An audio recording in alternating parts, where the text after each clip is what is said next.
আসসালামু আলাইকুম প্রিয় শিক্ষার্থীরা, আশা করি তোমরা সবাই ভালো আছো। আজকে আমি তোমাদের বার্ষিক পরীক্ষার চূড়ান্ত প্রস্তুতি 2024 সালের সপ্তম শ্রেণীর ডিজিটাল প্রযুক্তি এর এক কথা উত্তর নিয়ে আলোচনা করব। তো দেখো প্রিয় শিক্ষার্থীরা, ক বিভাগ এক কথা উত্তর দাও। এখানে দেখো তোমাদের 10টি প্রশ্ন থাকবে, তোমাদের 10টি উত্তর দিতে হবে। প্রতিটি প্রশ্নের মান থাকবে 1 করে, ঠিক আছে? তো দেখো প্রিয় শিক্ষার্থীরা, আমি এখানে 10টিরও বেশি প্রশ্নের উত্তর লিখে দিয়েছি। এতে তোমাদের জন্যই সুবিধা হবে, কেননা পরীক্ষা এখান থেকে কমন আসতে পারে, ঠিক আছে? তো দেখো 1 নম্বরে বলা আছে, বুদ্ধিবৃত্তিক সম্পদের অপব্যবহার রোধে সর্বপ্রথম কি করা উচিত? উত্তরে লিখেছি কিছু নীতিমালা তৈরি করে নেওয়া উচিত। এরপরে দেখো, ময়মনসিংহ গীতিকা মূলত কি? একটি সংকলন গ্রন্থ। ময়মনসিংহ গীতিকা সংকলন গ্রন্থটি কোন অঞ্চল ভিত্তিক? উত্তর ময়মনসিংহ অঞ্চল ভিত্তিক।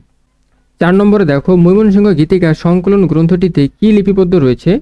উত্তরে লিখেছি ময়মনসিংহ অঞ্চলের পালাগান। এরপরে দেখো, ময়মনসিংহ গীতিকা কি ধরনের সম্পদ? উত্তর বুদ্ধিবৃত্তিক সম্পদ। এরপরে দেখো 6 নম্বরে, ময়মনসিংহ গীতিকা বুদ্ধিবৃত্তিক সম্পদ সর্বপ্রথম কে সংগ্রহ করা শুরু করেন? উত্তর চন্দ্রকুমার সাহা। এরপরে দেখো, ময়মনসিংহ গীতিকা সংকলন গ্রন্থটির সব পালাগানগুলো একত্রিত করে সম্পাদনা ও গ্রন্থকারে প্রকাশ করেন কে? উত্তর ডক্টর দীনেশ চন্দ্র সেন। 8 নম্বরে দেখো, হাসির বাবার হাসি দই নামে দই কারখানাটি কি ধরনের সম্পদ? উত্তর বুদ্ধিবৃত্তিক সম্পদ। এরপরে দেখো, দই তৈরির কৌশল বা ফর্মুলা কি ধরনের সম্পদ? উত্তর বুদ্ধিবৃত্তিক সম্পদ। এরপরে দেখো, তুমি একটি বিখ্যাত বাংলা সিনেমা দেখতে চাইলে কি করতে পারো? উত্তর একটি ওয়েবসাইটে নিবন্ধন করতে পারো। আচ্ছা, 11 নম্বরে দেখো, ওয়েবসাইটে নিবন্ধিত গ্রাহক হতে হলে কি করতে হবে? উত্তর নির্দিষ্ট ফি পরিশোধ করতে হবে। আচ্ছা, এরপর আমরা দেখব 12 নম্বর। দেখো, বাংলা সিনেমা কার বুদ্ধিবৃত্তিক সম্পদ? উত্তর সিনেমার প্রযোজক। বুদ্ধিবৃত্তিক সম্পদের মালিককে কি বলে? উত্তর স্বত্বাধিকারী। কোনো স্বতন্ত্র প্রতীক বা লোগো বা নাম বা স্লোগানকে কি বলে? উত্তর ট্রেডমার্ক। কোনটি দ্বারা একটি বুদ্ধিবৃত্তিক সম্পদকে একই ধরনের অন্য কোনো বুদ্ধিবৃত্তিক সম্পদ থেকে পার্থক্য করা যায়? উত্তর ট্রেডমার্ক।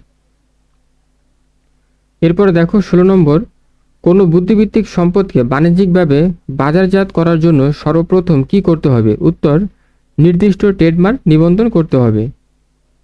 17 নম্বরে দেখো, কেউ বুদ্ধিবৃত্তিক সম্পদের অপব্যবহার করলে কি করণীয়?